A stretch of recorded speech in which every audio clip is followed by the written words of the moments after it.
असं आहे की लोकसभेच्या निवडणुका आहेत, त्या निवडणुकीच्या दृष्टीने एकूण निवडणुकीची स्ट्रॅटेजी काय असेल, एकूण त्याचा टाइम टेबल काय असेल, आम्ही सगळ्यांनी काय करायचं आहे, अशा सगळ्या गोष्टींच्या संदर्भात प्रत्येक राज्याच्या कोर कमिटीशी केंद्रीय नेतृत्व चर्चा करते आहे।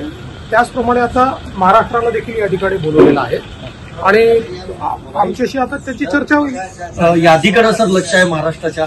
पहिली यादी आली होती तेव्हा राज्यातले जवळपास 190 नावं देशभरातली जाहीर झाली आहे की आपण पहिल्या यादीच्या वेळेस बघितलं असेल ते अलायन्सेस आहेत, त्या ठिकाणची नावं पहिल्या यादीत आली नाही, कारण अलायन्सेसमध्ये जे पक्ष सोबत अलायन्समध्ये असतात त्यांच्यासोबत चर्चा करून करायचं असतं। पहिल्या यादीमध्ये जिथे फक्त भाजप लढतो असे स्टेट्स त्या ठिकाणी आलेले आहेत।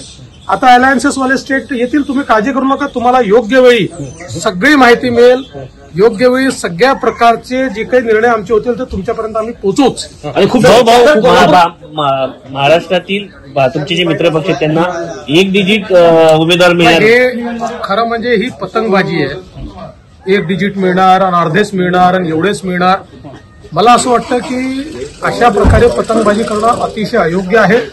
आमचे जे दोन्ही साथीदार आहेत यांना आम्ही योग्य सन्मान जो आहे त्या सन्मानाप्रमाणे त्यांना जागा आम्ही देऊ।